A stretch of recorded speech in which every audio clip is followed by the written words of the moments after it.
Ron DeSantis continues to show that he is not ready for prime time. Ron DeSantis' campaign is on life support. Ron DeSantis can't relate to people in any normal way.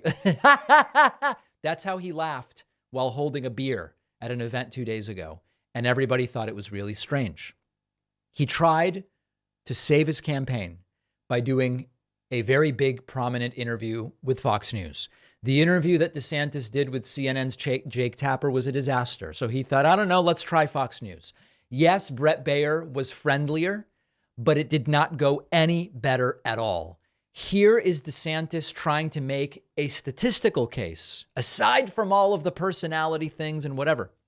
Trump can't beat Biden, but I can. This is the argument that DeSantis is now making. Don't believe that former President Trump could win a general election against Joe Biden? I don't think so, because I think that there's too many voters who just aren't going to vote for him going forward. I saw it in Florida in my reelection. You know, I won the first time by less than 1%, second time by 20.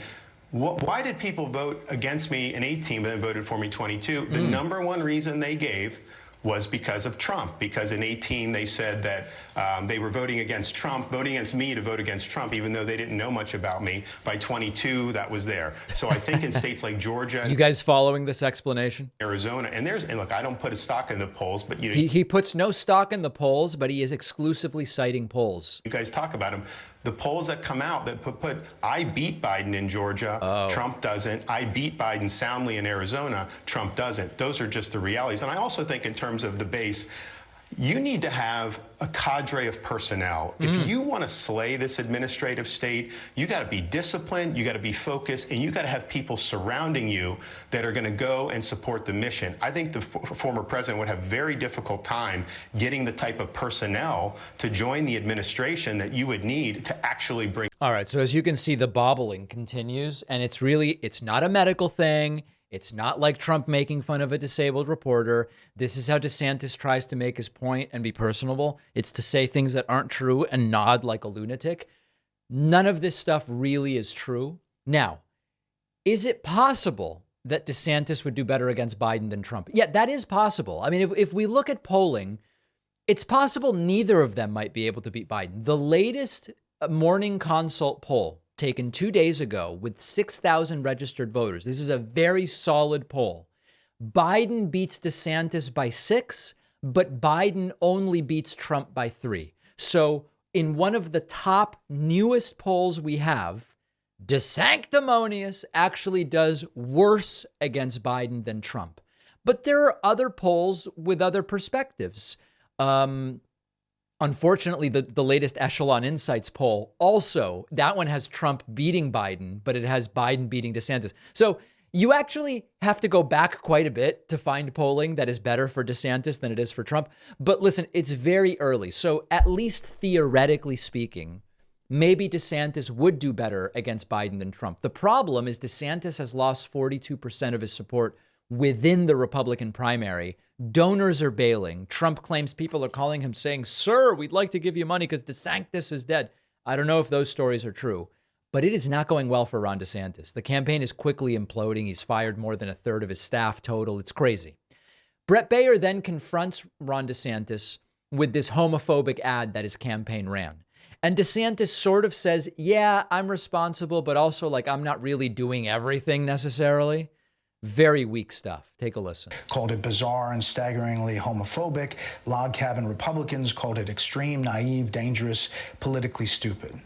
Why did you do that ad? And what do you say to people that you're subtracting, not adding to potential supporters? What they hit him on was injecting men into women's competitions, which he did with his beauty pageants, and then he's expressed support for allowing men to use women's locker rooms and bathrooms. So those are the two issues. I think those are totally legitimate. I don't believe in demeaning anybody, and we have not done that since I've been governor. You know, these things get shared or whatever, and look, I'm responsible for it, don't get me wrong, but the idea that like I was sitting there. The bobbling is great. The more he bobbles, the less sense what he's saying makes. They're like, oh, share this video. No, it's a rapid response thing. But on those issues about injecting men into women's competitions, that's wrong. Injecting, like bleach. Inject. Have you ever injected a man? We've taken a strong stand with respect to women's athletics, protecting women's sports. Super We've also strong. protected women's bathrooms and locker rooms. And at the end of the day, you know, we can't go down this road where there's 37 different genders. There's not. Listen, once you get 37 genders, it's absolute chaos. You can really see why his campaign is failing, right? I mean, focusing in on the real kitchen table issues like the injection of men and 37 different genders. This guy doesn't have what it takes. And importantly, the polling is not on his side when it comes to that stuff being what really matters to most people. In the same way that if you were on Reddit and Twitter in 2020, you would have thought Bernie's got this Democratic nomination wrapped up. And I said, be careful with that, because you've got Democratic voters all over the country, Michigan, Wisconsin, all these places, that they are not following this online narrative. They're busy working. They're not spending as much time on social media, and they disproportionately support Joe Biden. Similarly, this campaign built on anti-woke by Ron DeSantis, as we are quickly seeing by his polling collapse, is not resonating even with most Republican voters, never mind nationally. That's why the polling is in the toilet. One more DeSantis clip. Baier asks DeSantis about Republican strategists now bailing on him, saying he doesn't have what it takes, including Ed Rollins. You almost start to feel bad for DeSantis. Who has been around the block? Ed Rollins, longtime Republican political consultant, supported former President Trump, jumped over to you and your PAC, Ready for Ron PAC, told the Rolling Stone this week this, quote, I don't think it's the campaign's fault at all. It's his. I think he's a very flawed candidate. He's not a particularly articulate candidate. He does not come off as warm and fuzzy. When you get into those culture wars the way that he has, the vast majority of people don't understand what they are. That may work in parts of Florida, but not these other places. He needs to win. That's not what sells. It's harsh, but what do you say to that? This is from a guy who's obviously been around the block and who's been a central figure in your political action committee. Right. Well, it's obviously nonsense. I mean, I came into a state that had been decided by 1 point for a generation. You've covered some of those races.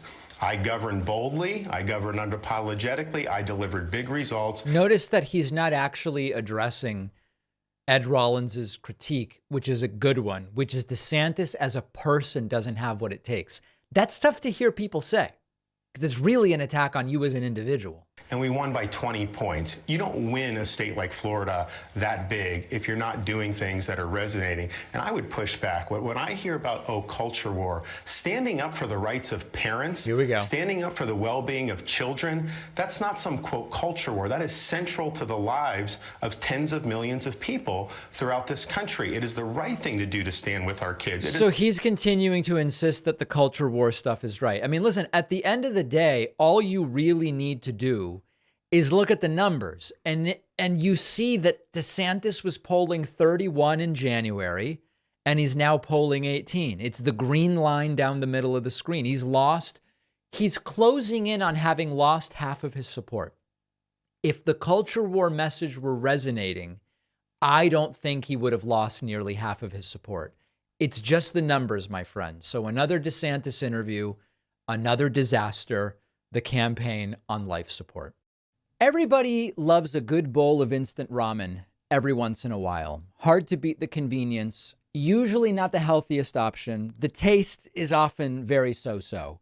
But that's only because you haven't tried Imi, which is a different kind of ramen. Our sponsor, Imi, makes ramen noodles you can actually feel good about. Low carb, only 5 net carbs, 18 grams of fiber for digestive and gut health, 22 grams of protein, so you're satisfied and fueled, which is not how you often feel after traditional instant ramen. The best part is it just tastes really great. The texture and the flavor are just like the ramen you're used to in the Japanese restaurants. It comes in 6 delicious flavors, all vegan, creamy chicken, spicy red miso, spicy beef. Imi is an awesome alternative when you need a quick snack. It'll keep you from reaching for the junk food. It's as easy as any instant ramen. You just pop it in the microwave. Go to imieats.com/Pacman and use code Pacman for $5 off. The link is down below.